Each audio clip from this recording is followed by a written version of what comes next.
Assalamualaikum warahmatullahi wabarakatuh.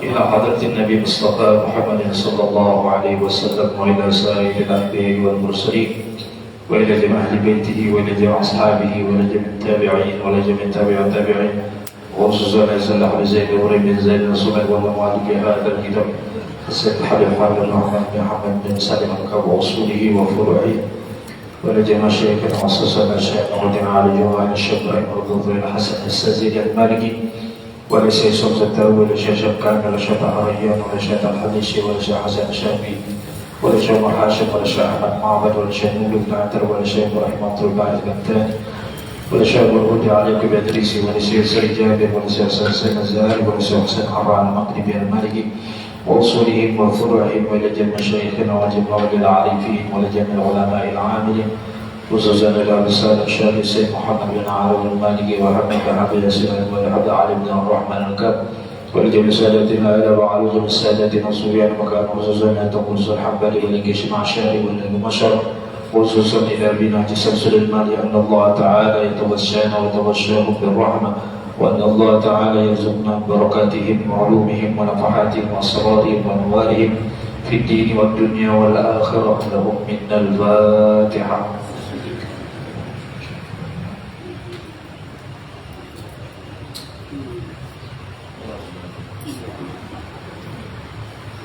Khususnya bersama dengan tuan yang belum saya sempat meninggal, mudah-mudahan terkijang ampunan Allah Subhanahu Wa Taala, diterima semua amal kebaikannya, diangkat derajatnya oleh Allah Subhanahu Wa Taala, dijadikan kuburannya menjadi raudhatun min riyadil jannah, terkijang syafaat baginda Nabi Muhammad Sallallahu Alaihi Wasallam, dan khususnya almarhum Ahina Jawirah, dan terus lakukan dengan tuan yang belum bersama saya, terkijang umur, mudah-mudahan panjang umur, barakah Allah, sehat walafiat, bita'atillah, dan mudah-mudahan terkubur bersamanya selalu dalam naungan rahmat ridhonya Allah Subhanahu Wa Taala, panjang umur, barakah umur, sehat walafiat, bita'atillah, dilapangkan rezekinya, diselesaikan perkara duniawinya, dikabulkan hajat dunia akhiratnya, terkijang keturunan bijajari yang saleh dan saleh. Al-Hadiniyah Al-Fatihah.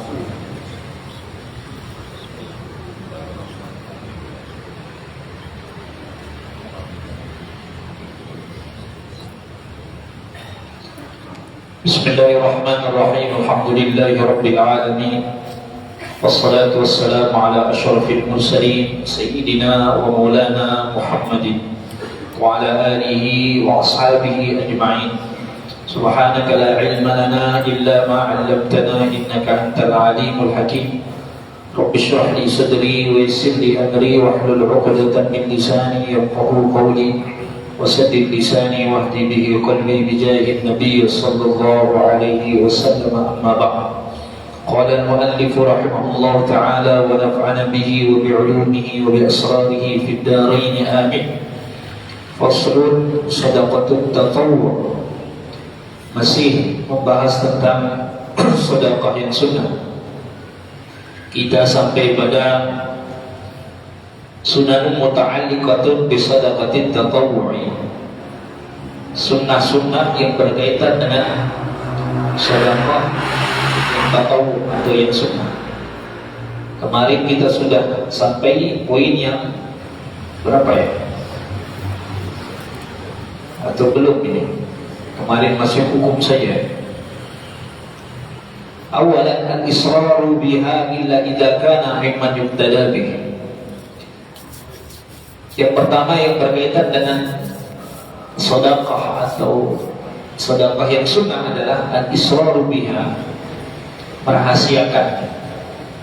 Illa idza kana mimman yuqtada bi, kecuali memang orang yang bersedekah sunnah itu adalah orang yang diikuti, yang menjadi panutan, maka sunnah dia untuk memperlihatkan. Kenapa? Sebagai contoh bagi yang lain. Adapun kalau dia bukan sebagai orang yang dipanuti atau bukan panutan, maka sunnah untuk merahasiakan, dan itu lebih afdal, lebih afdal. Fal afdal idharuha, maka yang lebih afdal itu adalah kalau dia menjadi panutan maka ditampakkan supaya orang-orang nanti menirunya. Nah, sebagaimana yang dicontohkan oleh Rasulullah SAW. Rasulullah SAW itu ada dua hal yang tidak pernah diwakilkan. Jadi Rasulullah itu tidak pernah mewakilkan dua hal. Yang pertama adalah sedekah. Rasulullah itu tidak pernah mewakilkan sedekah. Beliau langsung dari tangan mulia beliau. Kemudian yang kedua adalah mempersiapkan air untuk beliau tahajud di waktu malam. Beliau tidak pernah sallallahu alaihi wasallam diwakilkan. Dua hal ini perkara yang tidak pernah diwakilkan oleh baginda Nabi Muhammad sallallahu alaihi wasallam.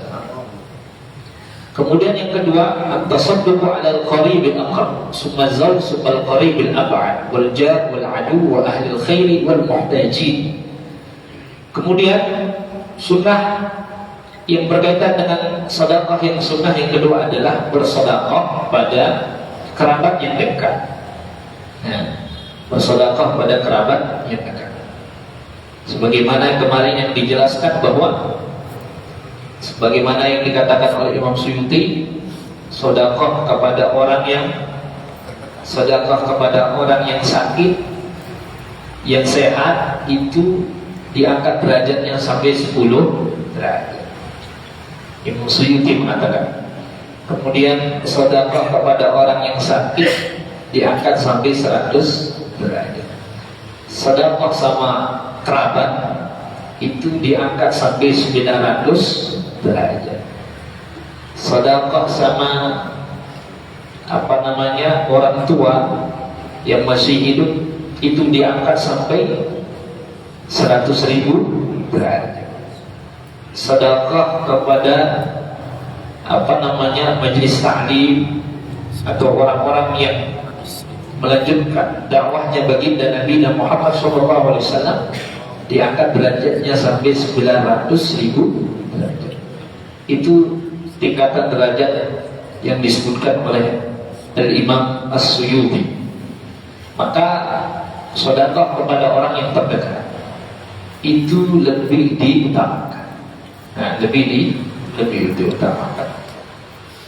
Sumazau subal qarib la. Kemudian kalau sudah selesai yang dekat-dekat, baru yang jauh.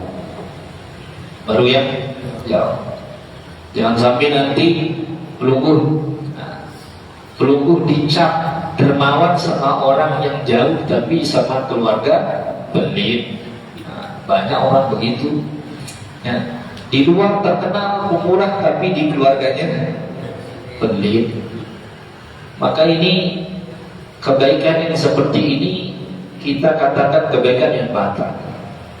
Kebaikan yang batal. Kenapa? Karena Rasulullah mengatakan khairukum li ahli wa ana khairukum li ahli. Sebaik-baik kamu adalah yang paling baik terhadap keluarga, dan aku adalah orang yang paling baik terhadap keluargaku. Maka orang menjadi batal kebaikan orang di luar kalau dia tidak bernama baik sama keluarganya dekat. Jadi orang yang paling berhak untuk menerima kebaikan yang paling pertama adalah akrab, baru abad. Yang paling dekat, baru setelah itu yang jauh. Wajar, kemudian tetangga. Kalau punya sedekah, utamakan tetangga. Jangan tetangga orang. Tetangga pelungguh. Tetangga pelungguh. Ini lagi rawah nih, mesilahnya entah dulu kemana nih, tetangganya belum. Tetangganya dulu, baru yang lain. Itu kan udah Lombok Tengah yang berjuluk baru kan? Tidak bisa. Maka hak jari itu harus diutamakan. Terlebih kalau misalnya dia tetangga, dia kerabat juga. Itu harus lebih diutamakan lagi. Dia tetangga, dia kerabat lagi, maka itu harus lebih diutamakan. Di tetangga itu harus diutamakan dalam sedekah.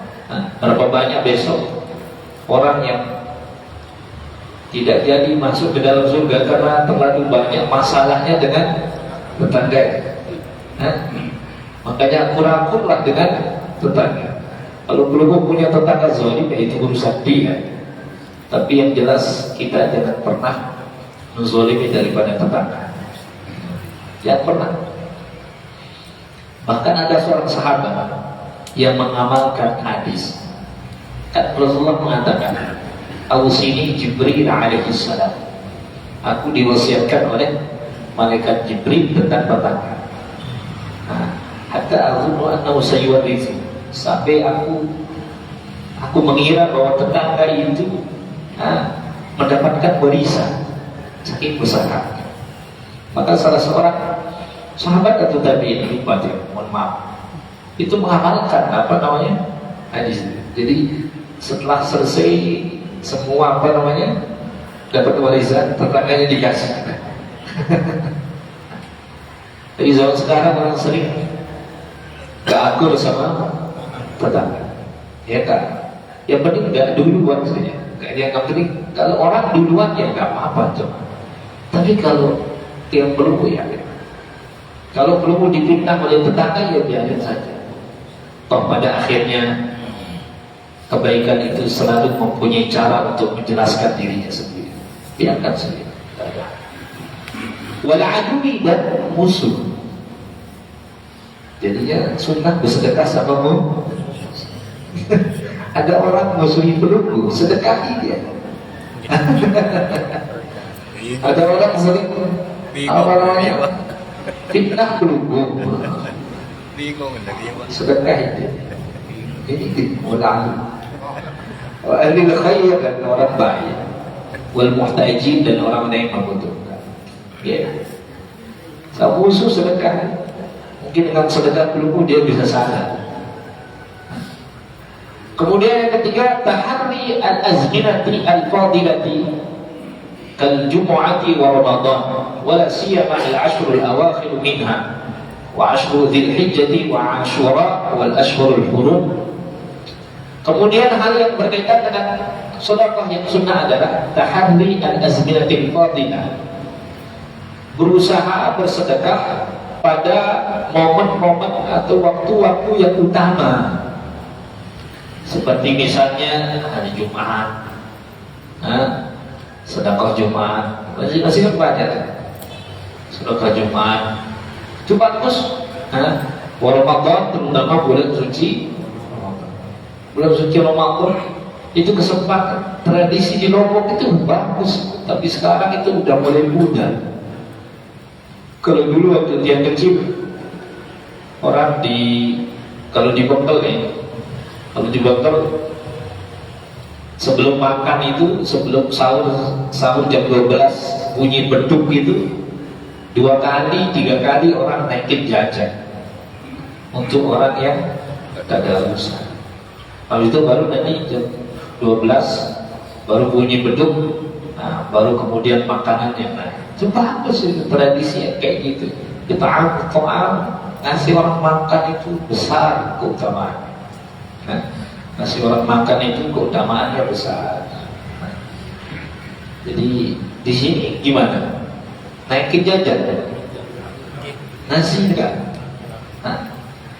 Nasi lah ibu-ibu. Besok orang 10 hari 10 hari terakhir itu nasi. Masya Allah. Ini bagus.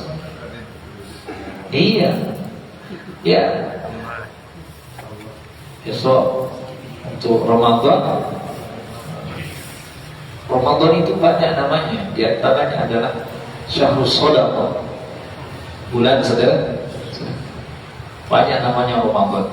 Jadi kesempatan untuk bersedekah. InsyaAllah sedekah bulan Ramadan itu tambah lancar rezeki. Apalagi Ramadan itu kata Rasulullah, syahrun yuzadu rizqul mu'minina fihi. Ramadan itu bulan ketambahan rizki bagi orang-orang yang beriman. Jadi Ramadan itu bukan hanya bulan THR sama manusia, tapi bulan THR juga dari Allah bagi orang-orang yang beriman. Saking barokahnya Ramadan itu bahkan orang-orang yang non muslim juga kecipratan barokahnya Ramadan. Makanya banyak-banyak bersedekah kalau bulan suci Ramadan. Terutama Asyurul Awakhir, terutama di 10 terakhir.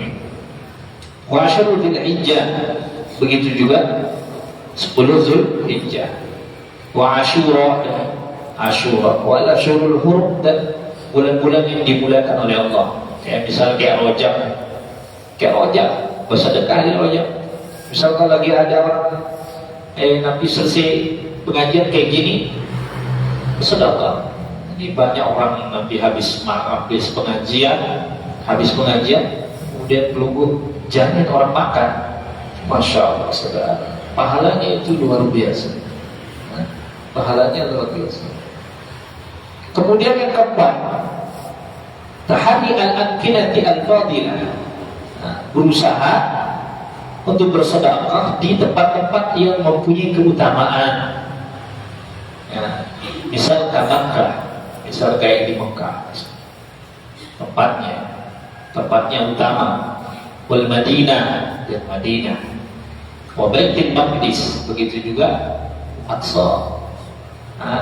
Mungkin kalau Mekah sekarang gak kekurangan uang dia, Madinah juga gak kekurangan uang, tapi Baitul Maqdis kekurangan kalau orang di Aqsa.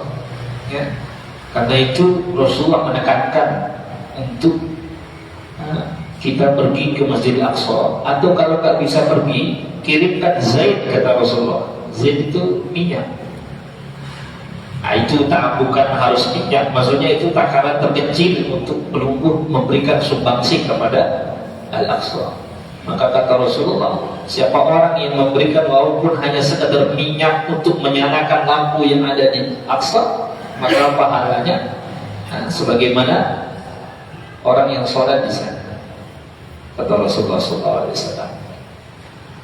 Dan orang yang sholat, dalam riwayat Ka'ab al-Akhbar itu, bahwa Aqsa itu, di atas Aqsa itu yang paling dekat dengan Baitul Izzah adalah Aqsa, yang paling dekat dengan pintu langit itu adalah Al-Aqsa, sebagaimana yang diambil riwayat oleh Al-Imam Fakhruddin Ar-Razi di dalam tafsirnya Ruhul Ma'ani. Dia mengatakan bahwa yang paling dekat dengan Baitul Izzah itu adalah Aqsa.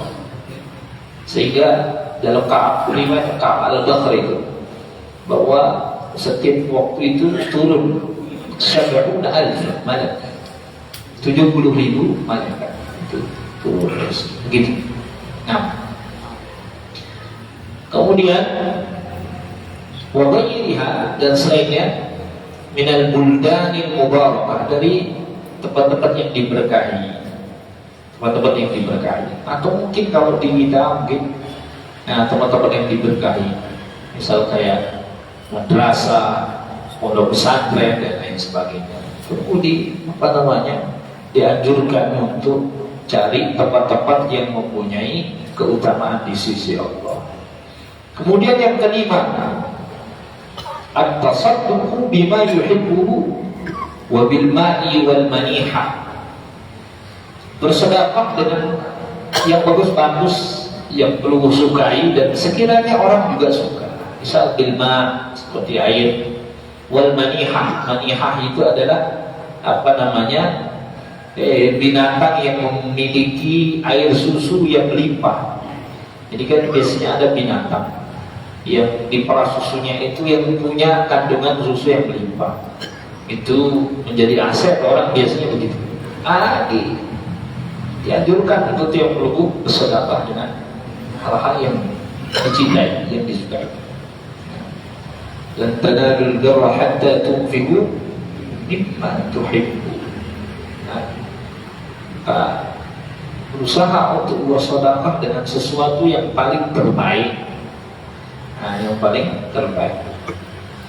Kemudian ayyakun adamul anafati minat tasadduqi bil qalil. Adamul anfati minat tasadduqi bi qalilin. Tidak minder dengan sedekah yang sedikit. Ada mulaqqa min at-tasadduqi bi qalilin. Tidak minder dengan sedekah yang sedikit. Jadi kalau ada orang bersedekah, orang sedekahnya 1 juta, tapi pelunggu hanya punya 100.000 bisa. Jangan minder, karena bisa jadi 100.000 itu nilainya di sisi Allah lebih daripada. Ada nih orang, dia punya uang 1 miliar, sedekahnya 1 juta. Sama ada orang uangnya 1 juta, dia sedekahnya 100.000. Kalau secara hitung-hitungan, mana yang lebih? Tentu yang 100 ya. Bukan karena nominalnya, tetapi secara kemampuan yang dia keluarkan di jalan Allah Subhanahu wa Ta'ala itu lebih daripada daripada ukurannya orang yang punya sedekah 1 juta tapi uangnya 1 miliar. Kemudian ayakuna binti binafsin wa bishri. Kalau bersedekah itu dengan hati yang lebih bagus, ngasih orang sedekah itu perlihatkanlah kegembiraan. Jadi kalau ngasih orang sedekah sambil senyum dan sambil ngedek, si dede ngedek gitu, jangan. Misalnya keluarga ini, ada orang berjalan lucu, malah kayak gitu. Maka apakah sedekah? Kalau orang ngasih sedekah dengan senyuman, supaya orang yang menerima juga merasa dihargai, kemudian dia senang, Kemudian yang ke-8, alla yatma'a fi du'a'il muqta lahu liyakmula lahul ajr. Ini kadang-kadang di sini orang sering salah di sini. Alla yatma'a fi du'a'il muqta lahu liyakmula lahul ajr. Tidak berharap doa dari orang yang diberikan. Tidak berharap doa dari orang yang diberi sedekah. Untuk apa? Liyakmula lahul ajr, untuk menyempurnakan pahala. Jadi kalau belum bersedekah, jangan biasakan bilang gede. Tapi fa'in da'alahu nudiba di sini. Fa'in da'alahu nudiba imutasaddiqin arraddu alaihi bidu'ain akhar. Tapi kalau misalnya orang yang dikasih ternyata mendoakan pelunggu, maka nudiba disunahkan pelunggu balas doanya. Tapi jangan bilang doa gede di sekolah. Itu tidak dianjurkan. Kenapa? Sebagaimana firman Allah, innama nut'imukum liwajhillah la nuridu minkum jazaa'an wala syukura. Supaya sedekah itu betul-betul murni karena Allah, tidak mengharapkan jaza wala syukur, tidak mengharapkan daripada balasan dari orang, tidak juga mengharapkan daripada ucapan terima kasih. Tapi sering begitu kan, orang bersedekah, gak dikelancar misalnya. Ini nggak dianjurkan, yang kayak gitu, nggak disunahkan yang kayak gitu. Udah doa sudah, kasih sudah, niat dalam hati sudah. Apapun apa yang belum nabi yang belum inginkan itu sudah masukkan dalam hati sudah. Nanti Allah paham, maha tahu kok nabi tujuan. Tapi tidak disunahkan, kemudian belum bilang sedekahnya sebentar, ada lancar baik usaha ini, jangan sulit nanya. Itu nggak dianjurkan, tidak dianjurkan. Ya sudah, kasih aja, supaya diwajiblah itu, supaya murni niatnya karena la nuridu minkum jaza wala syukura. Tidak minta balasan, tidak juga minta ucapan terima kasih. Kemudian yang ke-9, at-tasadduqu bima Allah al-hajati idza lam yashukku alaihi sabru ladhi. Nah, artinya bersedekah dengan harta yang melebihi daripada al-hajati, daripada kebutuhannya. Idza lam yashukku alaihi sabru, jika dia bisa bersabar akan kesulitannya. Fa in syaqqa kuriha, kalau dia merasa berat maka makruh. Jadi bersedekah dengan harta yang lebih daripada Nabi kebutuhannya. Misal pelunggu Nabi kebutuhan pelunggu misal sejedul 50.000 misalnya. Pelunggu punya 100.000, pelunggu bersedekah 60.000, berarti itu melebihi daripada kebutuhan. Kalau pelunggu bisa sabar, bagus. Bisa sabar, bagus. Artinya bisa, insya Allah yang kebalas Allah Ta'ala. Begitu bisa ungkapan yang seperti itu. Tapi kalau pelunggu nggak bisa, maka makruh hukumnya. Bersedekah dengan melebihi daripada kebutuhan yang ada pada dirinya sendiri. Kalau sabar sih bagus lah kalau sabar.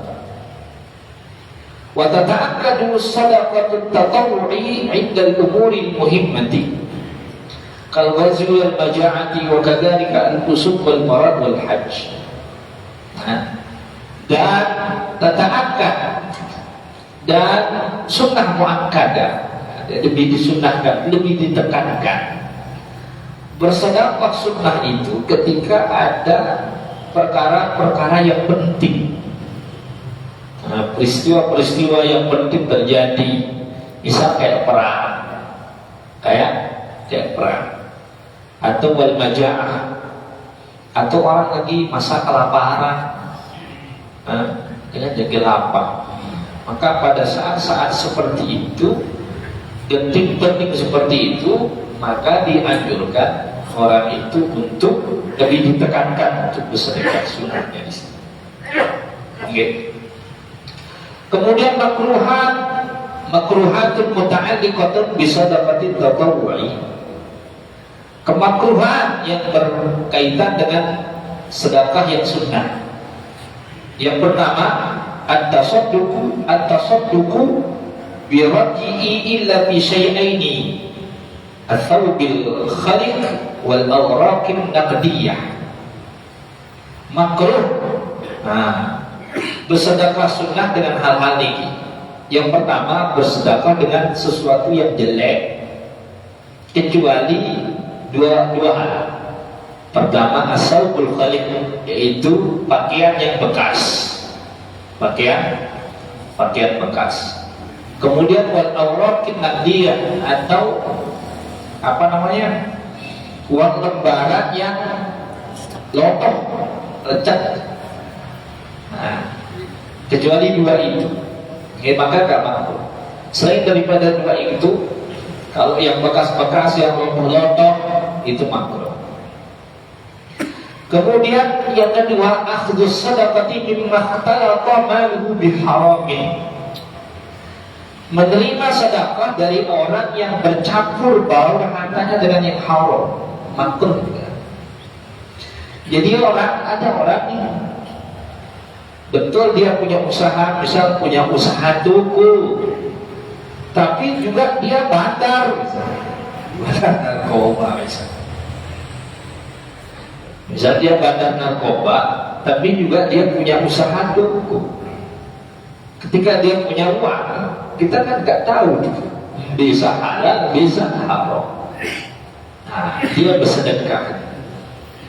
bersedekah, maka makruh hukumnya. Ketika pelunggu tahu orang, ternyata orang ini lebih bercampur baur antara yang halal dan haram. Ini secara fikih ya. Kalau pelunggu mau pakai tasawufnya silakan. husnuzon aja ya silakan. Ini secara fikihnya begitu. Cara fikihnya begitu. Kemudian yang ketiga, akhdhu sadaqatihi mimma tasaddaqa alaihi bi bai'in aw ghairihi. Mengambil sesuatu yang sudah disedekahkan, dibaik dengan cara dibeli. Jadi dia sudah sedekah sama orang, dia sudah sedekah di masjid motor untuk operasional, misal sedekah ke umat Islam motor untuk operasional. Suatu ketika dia butuh motor nih, beli, gimana kan? Minta saya beli dah motornya, itu juga malu. Makruh membeli sesuatu yang sudah disedekahkan, makruh. Ya. Ini tiga perkara yang makruh yang berkaitan dengan sedekah yang sunnah. Kemudian yang muharraman muta'alliqatun bi sadaqatin tatawwu'. Keharaman yang berkaitan dengan sedekah sunnah. Apa aja? Yang pertama, at-tasadduqu bima yahtaju ilaihi li nafaqati iyalihi fi yawmi wa lailatihi wa kiswatil fasl. Bersedekah dengan harta yang dibutuhkan oleh keluarganya untuk nafkahi keluarganya. Biyaumihi wa lailatihi, baik itu untuk kebutuhan Nabi siang dan malamnya. Belum punya pas-pasan, hidup pas-pasan, okay? Atau wakis makin pasti, atau membelikan pakaian. Belum bersedekah dengan pakaian yang baru, sedangkan belum punya anak di rumah, dia baru pakaian, ilotong doang. Itu juga nanti haram hukumnya. Maka bersedekah dengan harta yang dibutuhkan. Yang mana orang yang bersedekah itu masih kebutuhannya itu lebih, kebutuhannya itu belum terpenuhi, maka di sini dikatakan haram hukumnya. Tapi kalau belum mau masyarakat sama Allah itu silakan.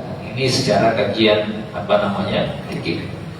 Nah, kemudian al-mannu bis-shadaqah wa huwa yubtilu ajraha. Al-mannu itu mungkin mengoi-ngoi sedekah. Karena aku dek bersedekah. Saat dek aku sekolah mulai. Saat dek aku geng mulai. Mungkin. Dan tubtilu a'malakum. Jangan membatalkan daripada amal-amal kalian dengan cara mungkin. Jangan gitu. Ya sudah, pasrahkan saja. Pasrahkan sama Allah Subhanahu wa ta'ala. Itu nanti biar Allah yang balas. Biar Allah saya balas. Ini belum membaca. Au yahtajuhu, yang atas itu. Au yahtajuhu li dainin la yarju lahul wafa' min jihati zahiratin. Haram bersedekah dengan dengan harta yang mana harta itu dia pakai untuk melunasi hutang. Padahal kalau dia pakai, maka dia tidak bisa, dia pakai sedekah, maka dia tidak bisa melunasi daripada hutang, dan tidak ada pendapatannya yang lain. Maka itu juga kategorinya haram. Gitu. Itu sedekah tatawwu'. Jadi sebentar lagi kita akan, mudah-mudahan kita diberikan panjang umur ketemu dengan Allah. Maka kesempatan ditingkatkan sedekahnya. Tapi kalau mau di bulan Ramadan banyak sedekah, mulai sedekah itu dari bulan Rajab. Kemudian istiqomahin bulan Sya'ban, insyaallah banyak kita bersedekah bulan Ramadan. Tapi kalau niat-niat aja bulan Ramadan baru bersedekah, maka sudah diharapkan istiqomahnya. Makanya dulu para ulama itu kalau mau cari Lailatul Qadar itu bukan pada waktu Ramadannya, Tapi usaha untuk mencari Lailatul Qadar itu sudah dilakukan 6 bulan sebelum masuk Ramadan. Terutama kalau sudah ketemu dengan 2 bulan itu, Rajab, Sya'ban. Dari situ mereka sudah cari, mereka sudah betul-betul ditambah ibadahnya. Sehingga apa? Sehingga ketika Ramadan ringan ibadah itu. Siapa yang mau banyak sedekah sunnahnya, sholat sunnahnya di waktu Ramadan, maka perbanyak dari sekarang. Perbanyak dari sekarang. Kenapa Rasulullah berdoa, Allahumma barik lana fi Rajab wa Sya'ban wa balighna Ramadan? Seakan-akan Rasulullah ingin mengatakan orang itu gak bisa maksimal dapetin keberkahan secara totalitas di Ramadan kecuali belum dapat berkah di Rajab, berkah di Sya'ban insyaallah, di Ramadan insyaallah. Tapi kalau lewat Ramadan jadi pokok aku ya insyaallah ya. Usaha paling jujur doang sama. Iya betul lah. Malam pertama betul dia paling depan ya, pas oleh imam. Malam kedua pojokan ya. Wah mulai besok soalnya takut pada Nabi teri saya sih. Malam ketiga sudah mulai sab kedua. Malam keempat, malam 10 sudah terjadi kemajuan yang signifikan di sab masjid. Satu-satunya kemajuan yang gak bagus itu ya kemajuan di dalam sholat. Itu kemajuan yang gak bagus, terutama bulan suci suci. Jadi usahakan jadi sekarang bapak-bapak ibu jemaah, usahakan dari sekarang. Sahabat pegiat lagi, lebih ditingkatkan lagi, insyaallah Ramadan akan menjadi ringan, insyaallah Ramadan akan menjadi ringan. Jadi sekarang sudah doa, sudah mulai doanya mudah-mudahan dikasih umur panjang, ketemu dengan bulan Ramadan. Ada orang malah gak suka ketemu dengan bulan Ramadan. Ada orang puasa apalagi menjaga kepanasan, pira ya selesai Ramadan. Kalau lagi cuaca panas kadang-kadang orang ngomong gitu, kapan selesai Ramadan ini? Kepanas Ramadan tahun ini. Kalau menurut Imam Ibnu Hajar, siapa orang yang berharap Ramadan itu cepat selesai, haram hukumnya dan itu termasuk dosa besar yang kabair,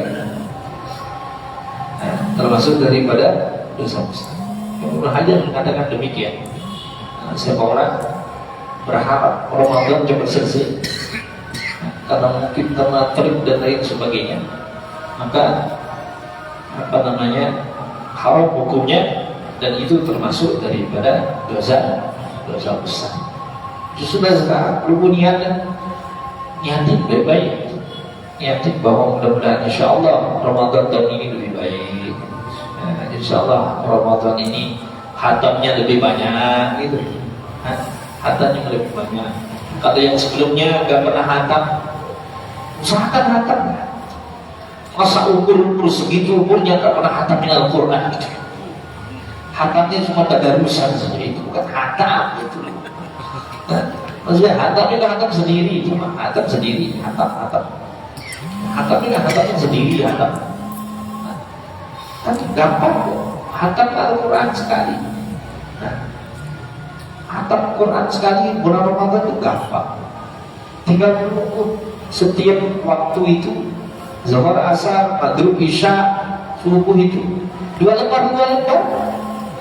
Ramadan hatam. Ramadan hatam. Mau lebih, kapan lagi 4 lembar? Begitu. Ini ditanya, hatam Al-Quran berapa kali Ramadan? Alhamdulillah 6 kali. Hebat sekali, Masya Allah. Gimana caranya? Ternyata di mana orang hataman dia hadir. Di mana orang hataman dia hadir. Jadi saya hantar 6 kali. Mana-mana orang hantar dia hanya. Bukan itu. Jadi maksudnya hantar. Lu baca. Nah, kita baca dari awal sampai akhir. Coba kita mikir dikit sih. Tunggu sedikit. Kita ini umur berapa sekarang? Lu umur berapa? Dari lu umur berapa itu? Lu sudah hafal Al-Quran berapa kali? Lu udah hafal Al-Quran berapa kali? Nah, atau jangan lu cuma rajin ngaji Al-Quran waktu puasa saja? Hah? Atau gimana? Yang punya abah itu almarhum itu, di Qurannya masih ada Qurannya, ditulis sama dia punya abah. Alhamdulillah dari masa muda saya sampai sekarang saya sudah menghatamkan Al-Quran 1000 kali lebih. Saya punya abah begitu. Supaya apa? Supaya kita punya janji dengan Al-Quran. Al-Quran mengatakan andal Quran sayati yaumal qiyamah syafi'an li ashabihi atau kama qala sallallahu alaihi wasallam. Quran itu akan datang hari kiamat sebagai beri syafaat. Bagi siapa? Bagi yang orang yang membaca. Nah, ada dulu ulama, ada orang namanya Abul Aswad. Siapa? Abul Aswad, saya yang tidak lupa, ada di dalam kitab Fawaidul Mukhtar. Orang ini buta dia, tapi kalau buka Al-Quran, beliau dia tutup Al-Quran buta lagi, tutup Al-Quran buta lagi, buka Al-Quran diam lagi.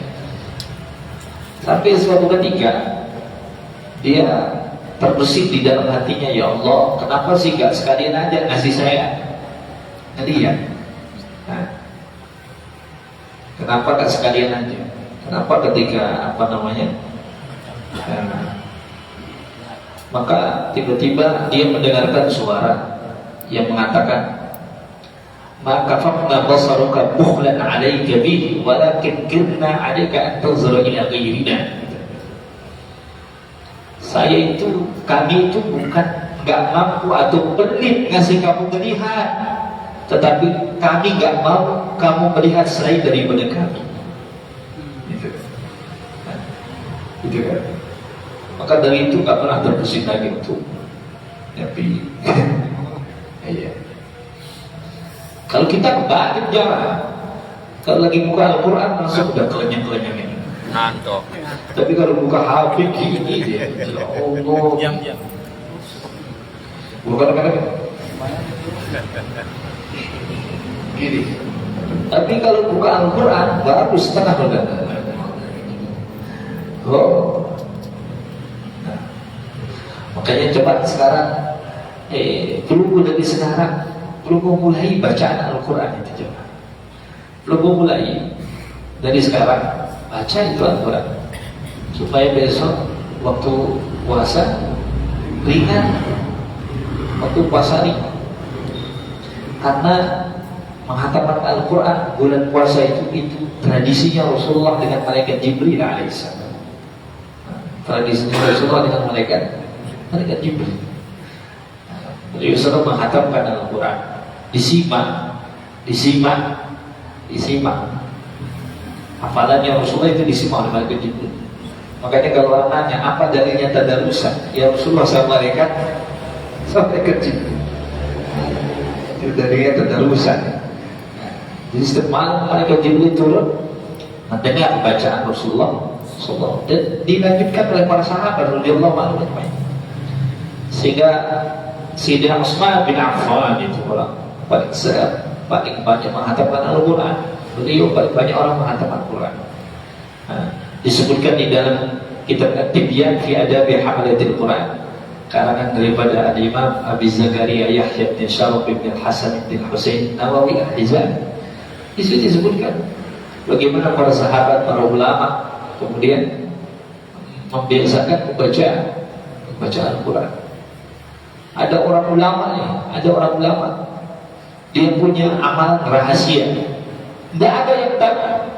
Dan itu terungkap di akhir-akhir hidup beliau. Amalan itu sudah dikerjakan selama 40 sana, 40 tahun. Apa amalannya?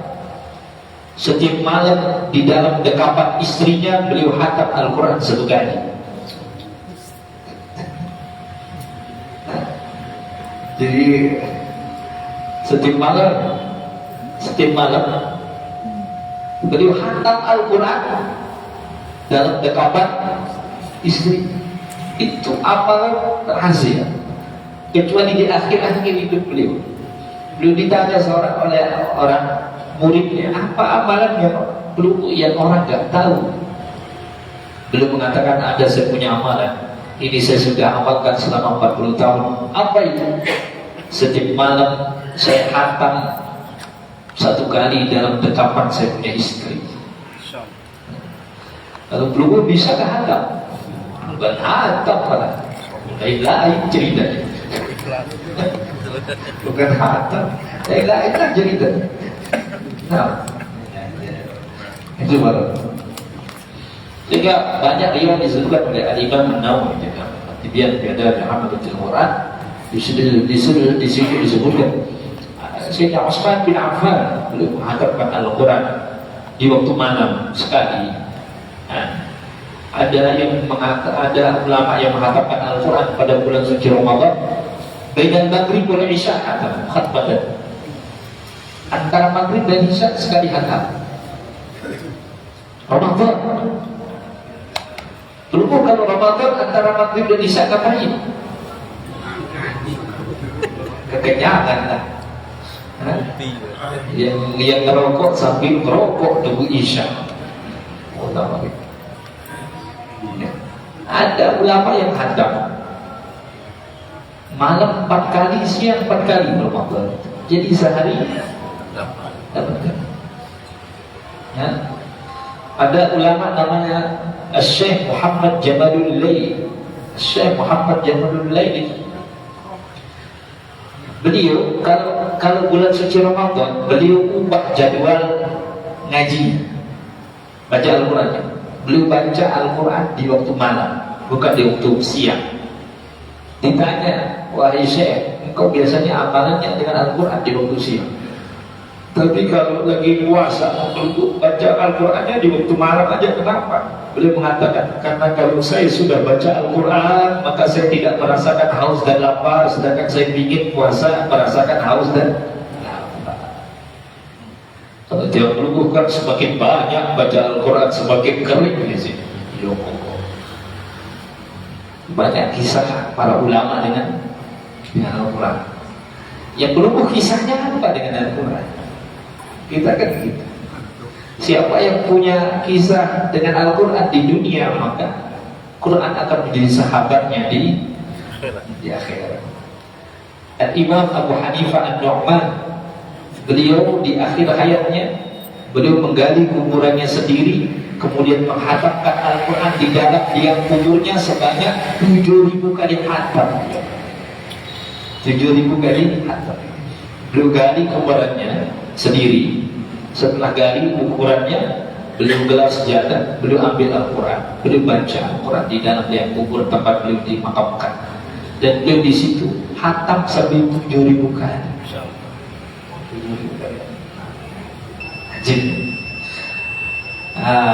Mudah-mudahan nanti dikejar istiqomah, insyaallah kita diberikan hidayah oleh Allah Subhanahu wa taala. Insyaallah pada pertemuan yang akan datang kita akan mulai pada bab siang, bab puasa, supaya ngejar ilmunya puasa sebelum puasa.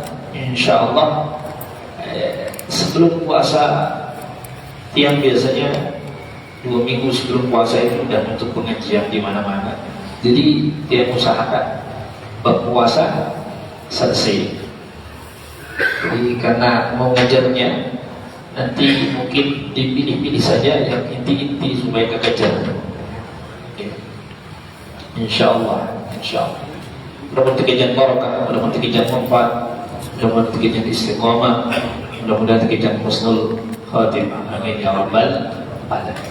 Wassallallahu ala sayyidina Muhammadin wa ala alihi wa sahbihi